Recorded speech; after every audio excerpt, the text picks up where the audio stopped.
नमस्कार सगळ्यांना. स्वागत आहे परत एकदा सर्वांचं आपल्या आवडत्या चॅनलवरती. तर जे विद्यार्थी तलाठी किंवा ग्राम महसूल अधिकारी या पदासाठी तयारी वगैरे करत असतील, तर त्यांच्यासाठी आपण या ठिकाणी विचारलेले प्रिव्हियस इयरचे क्वेश्चन पाहत आहोत.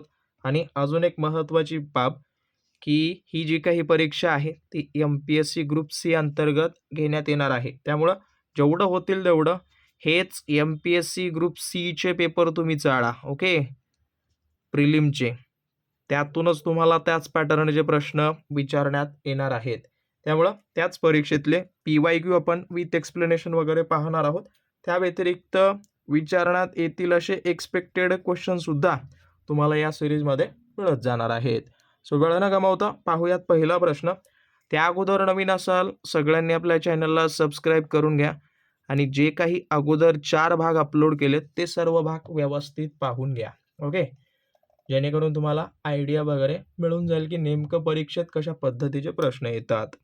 सो पहिला प्रश्न तुम्हाला विचारलाय की काँग्रेसच्या कोणत्या अधिवेशनाला जागा मिळू नये म्हणून काय केलं, ब्रिटिश अधिकाऱ्यांनी प्रयत्न केलेत किंवा हा डाव मोडीत काढण्यावर त्यांनी भर दिलाय.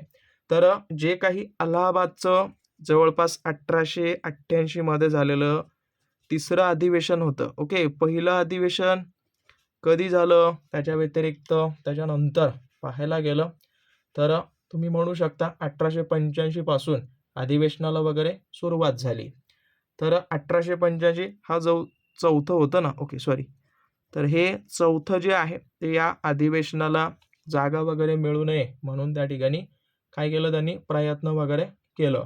परंतु हे अधिवेशन झालं कुठं झालं, तर त्याचं एक सिच्युएशन किंवा ठिकाण दरभंगा. ओके, दरभंगा महाराज जे होते तर महाराजांच्या किल्ल्याच्या मैदानावर वगैरे हे अधिवेशन वगैरे झालेलं होतं. आणि या अधिवेशनाचे जे काही अध्यक्ष वगैरे होते ते सगळ्यात पहिलं गैर भारतीय होते. ओके, आतापर्यंत सर्व भारतीय अध्यक्ष झालेले होते, परंतु या चौथ्या परिषदेचे हे गैर भारतीय अध्यक्ष होते. ओके, बाकी पाहायला गेलं तर 1889 हे 5वं होतं. आणि याच्या व्यतिरिक्त पाहायला गेलं तर याचे अध्यक्ष जे आहेत ते सर विल्यम बडरबर्न होते. ओके, शॉर्टमध्ये लिहून घ्या, विल्यम बडरबर्न त्याचं नाव आहे.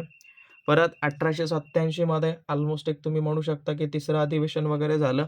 याचे जे अध्यक्ष होते ते बदरुद्दीन तय्यबजी वगैरे होते, तर यांनी अध्यक्षपद वगैरे स्वीकारलेलं होतं. त्याच्या व्यतिरिक्त कलकत्तामध्ये दुसरं अधिवेशन झालंय 1886 मध्ये, ज्याचे अध्यक्ष दादाभाई नौरोजी होते. आणि अजून एक सांगतो, जवळपास जे काही PYQ क्वेश्चन आहेत त्याच्यामध्ये याच काँग्रेसच्या अधिवेशनासंदर्भात प्रश्न आलेले आहेत. त्यामुळं थोडंसं काळजीपूर्वक यांच्याबद्दल माहिती काढा. अधिवेशनाचे अध्यक्ष, जागा, त्याच्या व्यतिरिक्त त्याच्यामध्ये काय महत्त्वपूर्ण बाबी वगैरे घडून आल्या. ओके, जे सांगतोय ते फॉलो करा, नेमकं नक्कीच तुम्हाला परीक्षेत हमखास फायदा होईल. त्याच्या व्यतिरिक्त पंडित जवाहरलाल नेहरूंनी कोणत्या कायद्याचं वर्णन काय केलं, गुलामगिरीची एक नवी सनदच असं केलेलं आहे. तर लक्षात ठेवा, जो काही कायदा आलेला होता कुठला, भारत सरकारचा 1935चा कायदा, तर याच कायद्यांना त्यांनी एक नाव दिलेलं होतं a new. Okay, a new, त्याच्या व्यतिरिक्त चॅप्टर, लक्षात ठेवा, a new chapter of slavery या पद्धतीनं त्यांनी त्यांचं वर्णन वगैरे केलेलं होतं. तर हाच कायदा जो आहे तो गुलामगिरीची एक नवी सनद म्हणून त्यांनी एक उपमा वगैरे या कायद्याला दिली असं तुम्ही म्हणू शकता. कारण का या कायद्यामध्ये काय दिलेलं होतं की जे काही महत्त्वाचे गव्हर्नर जनरल आणि जनरल जे असतात ना गव्हर्नर, तर त्यांच्याकडे विशेष अधिकार वगैरे दिलेलं होतं. त्याच्यामुळं हा कायदा रद्द वगैरे केला आहे. बाकी मार्ले मिंटो सुधारणा जो काही 1909चा कायदा होता, याच्यामध्ये एक स्वतंत्र मतदारसंघाची सुरुवात वगैरे होती, विशेषतः मुस्लिमांसाठी. ही महत्त्वाची तरतूद आहे. ओके, सेपरेट जे काही असेल मतदारसंघ विशेषतः मुस्लिमांसाठी हे याच्यामध्ये होतं. त्या व्यतिरिक्त मॉटेंगू चेम्सफर्ड सुधारणा कायदा जो आहे तो स्पेशली करून पाहायला गेलं तर द्विदल शासन पद्धती. ओके, प्रांतात 2 दलाची शासन पद्धती त्या पद्धतीनं होतं ते. त्याच्या व्यतिरिक्त जे भारत सरकारचा 1935चा कायदा आहे याच्यामध्ये अनेक तरतुदी होत्या आणि रोलट कायदा हा तर सगळ्यांना माहिती असेल. हा जो आहे तो एक पद्धतीनं काय म्हणू शकता काळा कायदा वगैरे म्हणून ओळखला जातो ना. 1919चा हा काळा कायदा वगैरे. तर हे थोडंसं लक्षात ठेवा. बाकी पाहायला गेलं तर याच्यामध्ये कायमधारा महसूल पद्धतीत कोणत्या वर्गाला अधिक फायदा वगैरे झालाय? तर कायमधारा जी काही महसूल पद्धती होती याच्यामध्ये सगळ्यात जास्त फायदा जो आहे तो कुणाला झाला? हा फायदा झाला जमीनदाराला. ओके. आणि परत परत सांगतोय, ज्या काही महसूल पद्धती आहेत त्या तुम्ही त्याच्या शॉर्ट्स नोट्स काढा. त्याच्या व्यतिरिक्त जेवढं होईल तेवढं जे प्रश्न आलेत ना ते सगळ्यात पहिलं पहा. ओके. म्हणजे तुम्हाला कळल तरी नेमकं गाव कुठं आहे नकाशावरती ते तुम्हाला समजून घ्यायचं असेल ते म्हणजे PYQ आणि त्या दिशेनं जाण्यासाठी जो काही रस्ता असेल ते म्हणजे तुमचं ॲज इट इज हेच PYQचं विश्लेषण वगैरे त्या पद्धतीनं अभ्यास तुमचा चालू ठेवा. ओके. तर कायमधारा महसूल पद्धतीमध्ये जे आहे ते एक पद्धतीनं जमीनदारा किंवा जमीनदाराला मोठ्या प्रमाणात फायदा झाला. मगाशी आपण पाहिलेलं होतं. तर ही जी काही पद्धती आहे एक 1793 मध्ये जो काही लॉर्ड कॉर्नवॅलिस होता यांनी या ठिकाणी ही पद्धती वगैरे आणली, लागू केली. ओके. हे सांगितलंय मी, असा त्याचा फायदा होतो. बाकी पाहायला गेलं तर वेगवेगळे जे काही कायदे वगैरे आहेत त्याच्याबद्दल तुम्ही माहिती काढा. आणि परत परत सांगतोय, सबस्क्राईब केलं नसेल करून घ्या. हे सर्व प्रश्न अशा पद्धतीनं तुम्हाला इथं मिळत जातील परीक्षेपर्यंत. बाकी तुम्हाला सांगितलंय. हं, हे बघा रयतवारी पद्धत जी आहे ती स्पेशली करून कोणी थॉमस मुनरो वगैरे त्यांनी लागू केलं. त्यासोबत महालवारी, होल्ट, मॅकेन्झी वगैरे आहेत. त्यांच्याबद्दल माहिती तुम्हाला असू द्या. परत लॉर्ड हॉर्डिंग यांच्या काळात पहिलं युद्ध वगैरे कुठलं झालं? तर लक्षात ठेवा जे काही इंग्रज शीख युद्ध होतं. ओके. तर ते युद्ध या ठिकाणी यांच्या कालावधीमध्ये वगैरे झालेलं आहे असं तुम्ही म्हणू शकता. हे जवळपास कधी झालं? हे झालं 1845 ते 46 मध्ये झालेलं आहे. ओके. तर हे माहिती असू द्या. पहिलं इंग्रज शीख युद्ध म्हणून त्याला ओळखलं जातं किंवा फर्स्ट अँग्लो शीख वॉर वगैरे. बाकीचे जे काही आहेत जसं की तिसरं इंग्रज मराठा युद्ध वगैरे तर हे ऑलमोस्ट 1817 आणि 18 मध्ये झालंय ना. तर त्याचा याचा सहसंबंध नाहीये. परत अफगाण वगैरे हे 1839 आणि 42 मध्ये झालंय. हे सर्व 18व्या ॲज इट इज त्याच्यामध्ये तुम्ही म्हणू शकता 42 संदर्भात. आणि इंग्रज आणि मुघल युद्ध वगैरे सहसा तर याचा संबंध वगैरे नाहीये. ओके. तर हे माहिती असू द्या. बाकी याच्यामध्ये विजेचित संघ वगैरे कुणी जिंकलं वगैरे त्याबद्दल तुम्ही माहिती काढा. हे बघा काही ना काही तुमच्यासाठी परीक्षेमध्ये येण्यासारखं होमवर्क मी डेली सांगत जाईन व्हिडिओमध्ये. त्यामुळे काळजीपूर्वक पाहत जा. आणि जो प्रश्न तुमच्यासाठी सोडलाय ते कमेंट अवश्य करत जा. परत 1919च्या कायद्यातील त्रुटीची चौकशी करण्यासाठी ओके कोणती कमिटी वगैरे नियुक्त वगैरे करण्यात आली? तर मुडीमन नावाची एक कमिटी होती. या कमिटीची त्या ठिकाणी नेमणूक वगैरे करण्यात आलेली होती. ओके. आणि ही जी आहे ती 1924 मध्ये समिती गठीत करण्यात आली आणि याचे अध्यक्ष जे आहेत ते कोण होते? Sir Alexander. ओके. हस्ताक्षर थोडंसं कॉम्प्रोमाइज करून घ्या. हस्ताक्षर छान आहे पण छान काढत बसलं तर फार व्हिडिओ लांब होईल.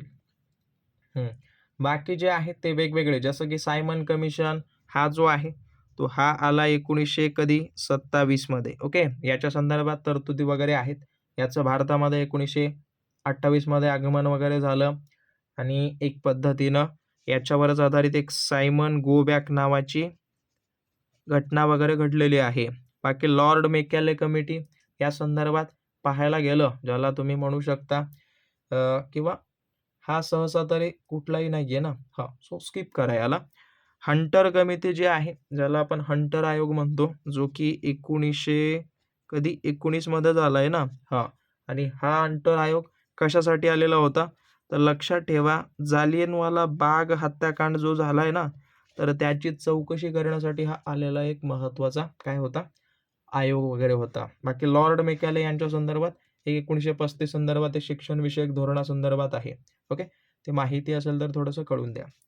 परत 1852 मध्ये महाराष्ट्रात स्थापन झालेली पहिली राजकीय संघटना वगैरे कुठली?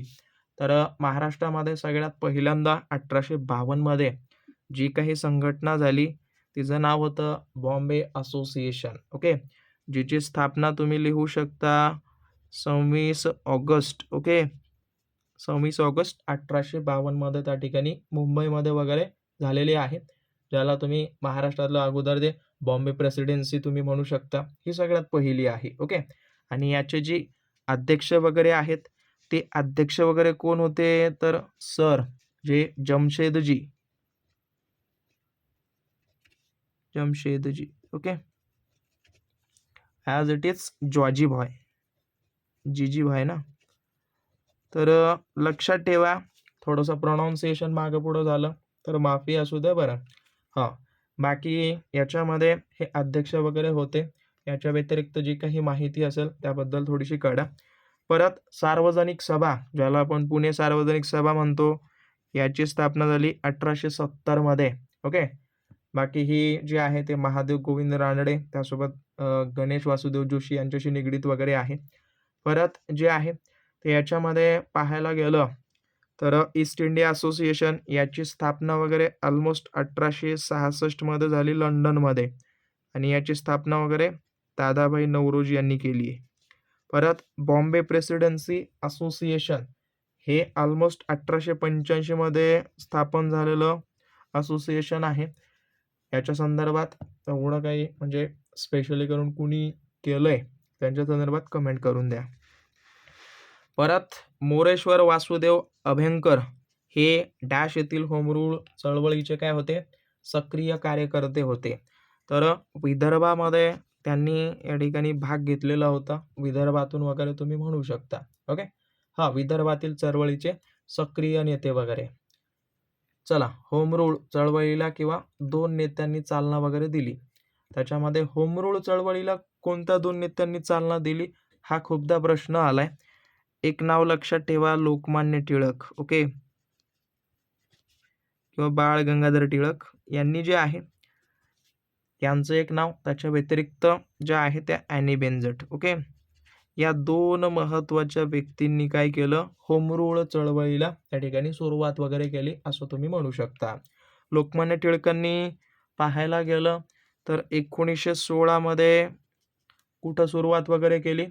तर त्याच्यामध्ये ॲड करा महाराष्ट्रामध्ये म्हणा, कर्नाटकमध्ये म्हणा, त्याच्या व्यतिरिक्त मध्य प्रदेशामध्ये आणि बाकी इतर भागामध्ये ॲनी बेझंट यांनी सप्टेंबरमध्ये चालू केलं. एप्रिलमध्ये लोकमान्य टिळकांनी, त्यानंतर ॲनी बेझंट यांनी सप्टेंबर 1916 मध्ये. ओके.